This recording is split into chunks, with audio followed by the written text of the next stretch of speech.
नमस्कार, मेरा नाम गरिमा भारती है और आप लाइव सिटीज पर सुबह की चाय देख रहे हैं। मेरे साथ सीनियर जर्नलिस्ट रवि उपाध्याय हैं। सर, जब आज सुबह हम लोग बैठे हैं और जब दफ्तर को पहुंचे, लोग भी सुबह सुबह देख रहे होंगे, कई दिनों बाद सड़कों पर नगर निगम की गाड़ी घूम रही है और वही गाना बज रहा है।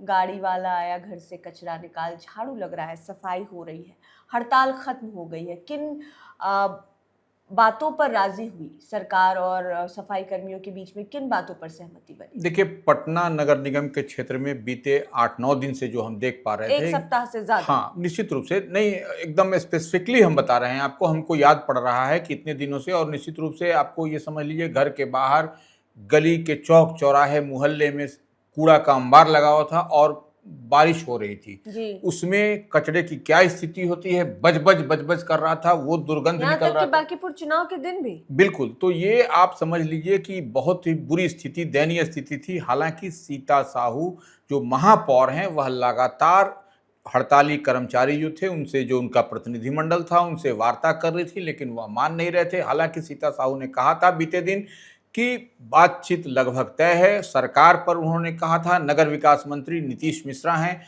उनसे वार्ता के बाद सरकार को, जो हड़ताली कर्मचारी हैं, उन लोगों ने विड्रॉ किया है, समाप्त कर लिया है। तो देखिए, अब जो जितनी बात हम लोग समझ पा रहे हैं, जो आउटसोर्सिंग जो कर्मचारी हैं, जो आउटसोर्स किए जा रहे हैं, उन लोगों का वेतन का मसला था, तो ये सीधे अब उनके बैंक खाते में डायरेक्ट आएगा। बीच में किसी इचौलियों बिचौलियों को किसी की जरूरत नहीं यानी होगी। कि बिचौलिए जो पैसा उनसे ले लेते थे, वो इल्जाम लगा रहे थे कि बनता तो 13-14 हजार रुपए, पर आता है 7-8 हजार रुपए, अलग अलग जिलों से जो खबरें आई। निश्चित रूप से, तो आपको उनके सीधे खाते में जाएगी, जो भी कर्मचारी हैं, आउटसोर्स कर्मचारी जो भी हैं। अब किसी का झोल-झाल आपको नहीं होगा, इतनी बात समझ लीजिए। और जो पहली बार जो आउटसोर्स कंपनी के नगर निगम में कर्मचारी हैं, उनको बोनस भी दिया जाएगा। अच्छा। ये सबसे बड़ी लाभ हम समझ पा रहे हैं। उसके बाद से जो उनका कई सारी उनकी मांगें थी, और सरकार ने उस पर, नगर निगम के आउटसोर्स कर्मचारियों पर, नगर विकास विभाग, अर्बन डेवलपमेंट डिपार्टमेंट ने इस पर सहानुभूतिपूर्वक विचार किया है कि छुट्टी अवकाश, गृह छुट्टी, पेंशन समेत अन्य जो मांगे हैं, उनको भी आगे बढ़ाया है। उसके लिए भी विचार विमर्श होगा, विचार चर्चा विमर्श होगी। होगा। उस पर भी आगे सरकार जो है सो कार्रवाई करती हुई दिखाई पड़ेगी। अब देखिए, सबसे बड़ी बात है कि 3816 जो दैनिक कर्मचारियों का जो अस्थायीकरण का भी प्रस्ताव, जो प्रपोजल था, उसको भी सरकार ने, अर्बन डेवलपमेंट विभाग ने, नगर विकास विभाग ने आगे बढ़ा दिया है। तो अब उन लोगों का अस्थायीकरण भी होगा। इस दिशा में भी पहल की जा रही है और आगे बातचीत होगी। खैर, सबसे अच्छी बात यह है कि हड़ताल टूटा और पटना के सड़कों पर जो है साफ सफाई की व्यवस्था फिर से बहाल होगी, क्योंकि अर्बन एरियाज में बहुत दिक्कत हो जाती है अगर सड़कों के किनारे कचरा हो। तो आगे बढ़ते हैं सुबह की चाय के इस एपिसोड में। अब चर्चा करते हैं आरजेडी और तेजस्वी यादव की। देखा आपने कि तेजस्वी यादव कहाँ पहुंचे थे, कर भी गहिया, और उन्होंने बंटी यादव के परिवार, जिनकी हत्या हो गई थी, उनकी मदद की। 5 लाख रुपए, ये कहा कि उनके बच्चों की आगे तक की पढ़ाई का खर्चा, 12वीं इंटर तक की पढ़ाई का खर्चा तेजस्वी यादव उठाएंगे। देखिए, निश्चित रूप से तेजस्वी यादव, जब बंटी यादव की हत्या हुई थी, उस समय वह नहीं थे। बाद में उनकी पार्टी की ओर से गए भी लोग थे। लेकिन अब देखिए, जो पीड़ित परिवार है, उनको, एक बंटी यादव की जो बीते दिन हत्या हुई थी, तो उनको एक छोटा बच्चा, एक बच्ची है। तो वो उसके पढ़ाई की जिम्मेवारी की बात, जितनी आप कह रही हैं कि 12th तक उनके पढ़ाई के लिए सब खर्चा, और उसके लिए तमाम अभी भरण पोषण के लिए 5 लाख रुपए की राशि भी चेक के माध्यम से तेजस्वी यादव ने दी है। तो निश्चित रूप से यह एक बड़ी पहल है, और समाज के हर वर्ग को इस दिशा में पहल करनी चाहिए, तभी कोई आदमी संभल हो सकता है। जी।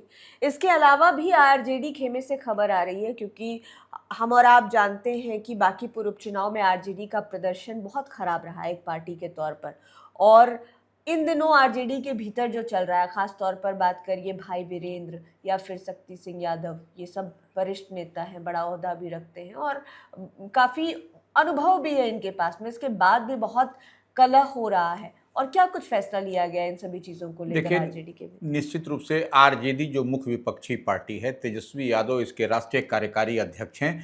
तो तेजस्वी यादव ने 22 जनवरी 2025 को एक पत्र लिखा था प्रदेश अध्यक्ष मंगनी लाल मंडल को।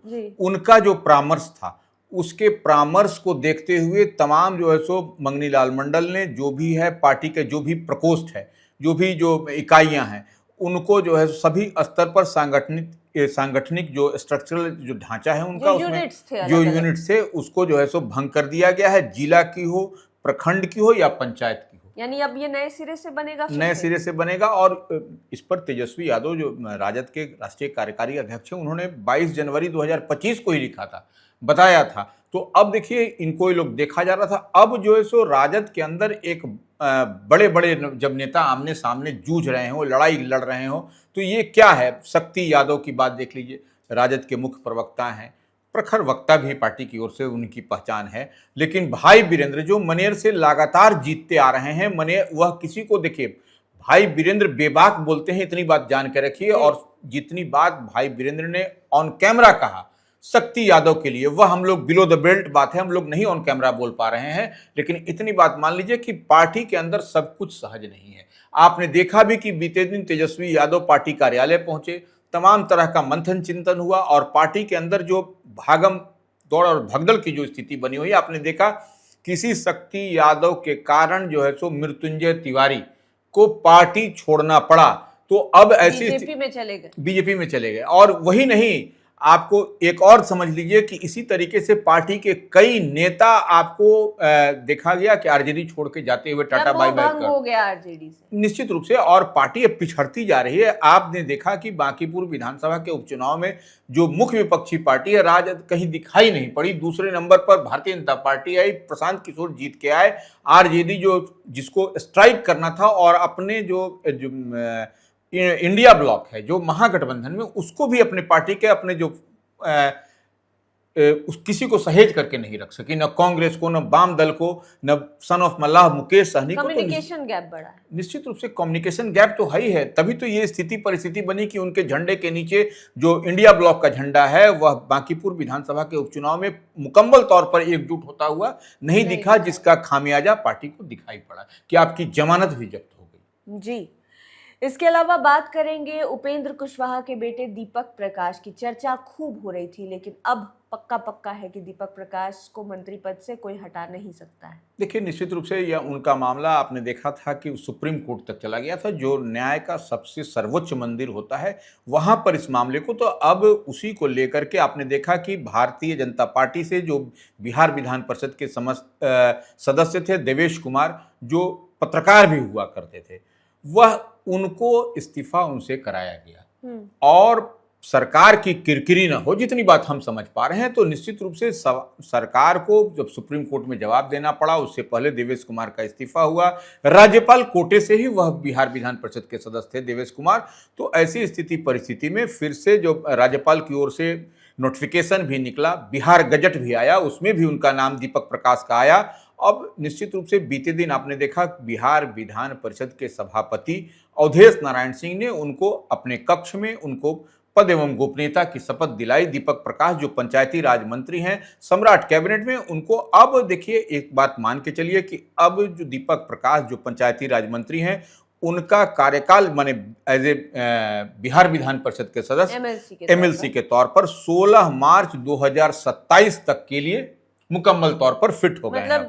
27 तक सेफ है। हाँ, 27 तक सेफ हैं। उस बीच में आपको और हम जब बता दें कि फिर से आपको कई ऐसे सीट माने खाली होने वाले हैं जो राज्यपाल कोटे से होंगे, तो उसमें फिर इनको एडजस्ट करने की बात होगी, क्योंकि फिर आपको 6 महीने की अवधि फिर मिलेगी। तो उस बीच में आपको फिर से इनको एडजस्ट कर दिया जाएगा, जहां जगह मिलेगी वहां पर फिट कर दिया जाएगा। बिल्कुल इनको फिट किया जाएगा। देखिए ये युवा है, काम करने के लिए जाने जाते हैं। और तो उपेंद्र कुशवाहा बड़ा फैक्टर है। उपेंद्र कुशवाहा बड़ा फैक्टर हैं। उत्तर प्रदेश का 2027 में ही चुनाव बाकी है। वहां पर कुशवाहा जो हम लोग बात करते हैं, कुशवाहा वहां पर यूपी में एक डिसाइडिंग फैक्टर है। हालांकि सम्राट चौधरी मुख्यमंत्री बिहार हैं, वह भी उसी समाज से आते हैं, लेकिन आपको जब जेनजी की बात आप करती हैं, युवाओं की बात करती हैं, तो निश्चित रूप से दीपक प्रकाश युवा हैं और उन पर भरोसा भी है और वो पढ़े लिखे हैं, सिर्फ मंत्री नहीं है, पढ़े लिखे भी हैं। तो जेनजी होना, पढ़े लिखे होना, सब उनके साथ में मुकम्मल तौर पर दिखाई पड़ता है। और इस बात से कोई इनकार भी नहीं कर सकता है कि उपेंद्र कुशवाहा, सम्राट चौधरी अभी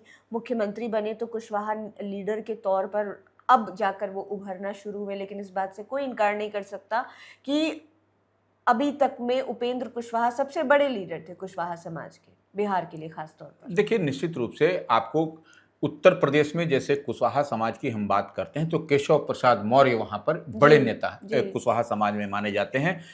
तो निश्चित रूप से उपेंद्र कुशवाहा भी कुशवाहा समाज के बड़े नेता हैं, पूर्व केंद्रीय मंत्री हैं, भी राज्यसभा सांसद भी हैं। और भारतीय जनता पार्टी, देखिए इसी को दिखाई पड़ता है, 5 पांडव की हम लोग बात करते हैं एनडीए फोल्ड में, तो भारतीय जनता पार्टी अपने सबको जो अलायंस पार्टनर है उसको किस तरीके से कुनबे को संभाल के रखती है, यह इसको यही जीता जागता उदाहरण भी है कि उपेंद्र कुशवाहा को भी राज्यसभा भेजा गया, आपने देखा। फिर जो है सो दीपक प्रकाश को भी अवसर मिला तो उसको भी जो है सो एडजस्ट करते, तो ये खूबसूरती है जी एनडीए में। इसके अलावा बात हम शिक्षा विभाग की कर लेते हैं। हालांकि हमें पता है कि शिक्षा के क्षेत्र में बहुत कुछ हो रहा है इन दिनों बिहार में। मॉडल स्कूल्स की बात हो रही है, डिग्री कॉलेजेस खुल रहे हैं, नए स्कूल्स बनने की बात हो रही है। ऐसे में कई सारे फैसले लिए गए हैं जिसके बारे में शिक्षा मंत्री मिथिलेश तिवारी ने खुद बताया। वो क्या क्या है? देखिए, निश्चित रूप से 73,000 माने 73,151 शिक्षकों के स्वैच्छिक तबादले के लिए आवेदन करने की बात कही गई है। उसमें वही मंत्री वो आवेदन आए हैं। हाँ, आए हैं, हाँ बिल्कुल आए हैं। तो वो आए हैं आवेदन, और मंत्री मिथिलेश तिवारी जो हैं इसके शिक्षा मंत्री, उन्होंने कहा कि प्रत्येक 5 वर्ष में जो अनिवार्य रूप से तबादला माने स्थानांतरण, पदस्थापन, ट्रांसफर पोस्टिंग किया जाएगा, इसमें कहीं कोई दिक्कत नहीं है। और 9 से 10 अगस्त को आपको शिक्षा विभाग का चिंतन शिविर पटना में लगेगा। उसमें तमाम शिक्षा महकमे में जो आला अधिकारी हैं वो लोग मौजूद रहेंगे। उसमें जो भी चिंतन शिविर में जो बात छन के आएगी वह आपको इम्प्लीमेंट होता हुआ चिंतन शिविर में शिक्षा विभाग से जुड़ी हुई तमाम चीज़ों पर बातचीत होगी कि कहाँ पर कमी है, कहाँ क्या करने की ज़रूरत है। इसके अलावे अब से हर सैटरडे को हाफ डे भी घोषित हो गया है सरकारी स्कूलों में, तो बच्चों को सैटरडे को पूरे दिन स्कूल नहीं जाना। हाँ, अब ये एक नई व्यवस्था शिक्षा मंत्री या शिक्षा विभाग या मुख्यमंत्री सम्राट चौधरी ने की है कि अब हाफ डे सैटरडे को स्कूल होगा बच्चों के लिए। देखिए, क्वालिटी एजुकेशन की बात होती है तो वो अब समझते हैं कि बच्चों को स्पोर्ट्स भी पढ़ना भी है, लिखना भी है, स्पोर्ट्स खेल कूद भी करना है, और हाफ डे स्कूल के बाद फिर आप मेंटली रेस्ट हाँ, भी चाहिए, बिल्कुल समय भी चाहिए और चीजें करने के से। लिए। तो ये आज दिन भर की खबरों से हम आपको तो ऐसे अपडेट रखेंगे ही। मौसम के बारे में भी बता देते हैं कि पटना समेत 9 अलग अलग ज़िलों में बारिश को लेकर अलर्ट जारी है। आपको पता है कि बारिश हो रही है, मानसून का आगमन हो चुका है बिहार के अलग अलग इलाकों में, खास करके जो तटीय इलाके हैं जहाँ पर नदी है वहाँ पर भी नदी उफान पर है, लोगों को बहुत ज़्यादा दिक्कतें हो रही है। तो आप सावधान रहें, सुरक्षित रहें। सर, बहुत बहुत शुक्रिया आपका, और आप सभी का भी बहुत बहुत शुक्रिया हमें देखने के लिए, हमें सुनने के लिए। आप लाइव सिटीज़ के साथ बने रहें।